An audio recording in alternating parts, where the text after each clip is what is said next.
अंतर्राष्ट्रीय योग दिवस पर कुछ इस तरह भाषण दें कि आप मंच पर जाएं और सिर्फ 5 मिनट के अंदर आप सभी का दिल जीत लें। उपस्थित परम आदरणीय प्रधानाचार्य महोदय, आदरणीय अध्यापकगण एवं मेरे प्रिय दोस्तों, आप सभी का मैं अंतर्राष्ट्रीय योग दिवस के शुभ अवसर पर विद्यालय के प्रांगण में हार्दिक स्वागत व अभिनंदन करती हूँ। कुंठित बुद्धि शुद्ध जो कर दे, चंचल मन को शांत जो कर दे।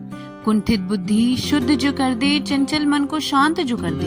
आओ ऐसा उपाय बताएं, योग को हम सब अपनाएं, योग को हम सब अपनाएं।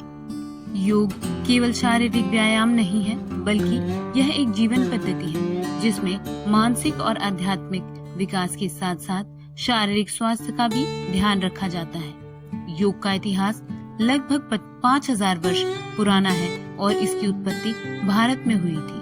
योग का पहला उल्लेख प्राचीन भारतीय ग्रंथों, विशेषकर वेदों और उपनिषदों में मिलता है। योग का जनक महर्षि पतंजलि को कहा जाता है।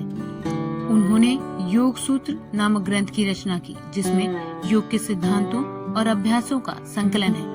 पतंजलि द्वारा प्रस्तुत अष्टांग योग का उद्देश्य व्यक्ति के संपूर्ण विकास को सुनिश्चित करता है। 2014 में भारत के प्रधानमंत्री श्री नरेंद्र मोदी ने संयुक्त राष्ट्र महासभा में 21 जून को अंतर्राष्ट्रीय योग दिवस के रूप में घोषित करने का प्रस्ताव रखा। इस प्रस्ताव को 177 देशों का समर्थन मिला, जो किसी भी संयुक्त महासभा के प्रस्ताव के लिए व्यापक समर्थन था। 21 जून को इस दिवस के लिए चुना गया क्योंकि यह उत्तरी गोलार्ध में वर्ष का सबसे लंबा दिन होता है और भारतीय संस्कृति में इसे महत्वपूर्ण माना जाता है। भांति भांति के आसन है और भिन्न भिन्न है नाम, शरीर के हर हिस्से को मिलता इससे बहुत आराम। योग से जुड़े आंदोलन ने समय के साथ योग को वैश्विक स्तर पर लोकप्रिय और स्वीकार्य बनाने में अपनी महत्वपूर्ण भूमिका निभाई है, जिसमें स्वामी विवेकानंद का शिकागो में योग प्रचार, महर्षि महेश योगी का ट्रांसडेंटल मेडिटेशन, BKS अयंगर का अयंगर योग, बाबा रामदेव का पतंजलि योग पीठ और अंतर्राष्ट्रीय योग दिवस।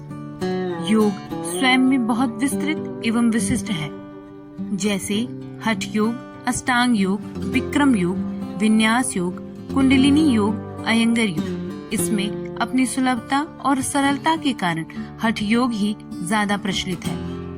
अगर योग के लाभों की ओर ध्यान दें तो योग के अनेकों लाभ हैं, जैसे शक्ति और सहन शक्ति में वृद्धि, संतुलन और समन्वय में सुधार, श्वसन प्रणाली, रक्त परिसंचरण और पाचन तंत्र में सुधार, प्रतिरक्षा प्रणाली में सुधार, तनाव और चिंता में कमी आदि। यह चिंता का विषय है कि जिस जीवन शैली का जन्म एवं विकास हमारे देश में हुआ, आज हम उसे ही भूलते जा रहे हैं। समृद्धि और संपन्नता की होड़ में जो हमारी वास्तविक समृद्धि है, अर्थात हमारा शरीर, उसे हम नजरअंदाज कर रहे हैं। इसी नकारात्मक जीवन शैली को ध्यान में रखते हुए संपूर्ण विश्व द्वारा अंतर्राष्ट्रीय योग दिवस मनाया जाता है। साथ ही विभिन्न देशों की सरकारों द्वारा अलग अलग कार्यक्रमों का आयोजन किया जाता है। इस वर्ष अंतर्राष्ट्रीय योग दिवस की थीम महिला सशक्तिकरण के लिए योग है। योग सभी के लिए सुलभ है, चाहे उनकी उम्र, फिटनेस स्तर या पृष्ठभूमि कुछ भी हो। इसे करने के लिए किसी विशेष उपकरण या स्थान की आवश्यकता नहीं है, केवल आत्म खोज और परिवर्तन की यात्रा पर चलने की इच्छा आवश्यक है। हमें योग को हमारे जीवन में उतारने की जरूरत है। इसके लिए हमें संकल्प करना चाहिए कि हम योग को निश्चित रूप से अपनी दिनचर्या में शामिल करें। हमारा संकल्प जितना दृढ़ होगा, हमारा आने वाला भविष्य उतना ही सुदृढ़ होगा। और योग को एक दिवस के तौर पर नहीं, बल्कि संपूर्ण वर्ष के रूप में मनाने की जरूरत है, क्योंकि शरीर को स्वस्थ और मन को शांत बनाने के लिए एक दिन काफी नहीं, बल्कि रोजाना अभ्यास की जरूरत है। पैसे के पीछे दौड़ रहा मन, रोगों से पीड़ित सबका तन। पैसे के पीछे दौड़ रहा मन, रोगों से पीड़ित सबका तन।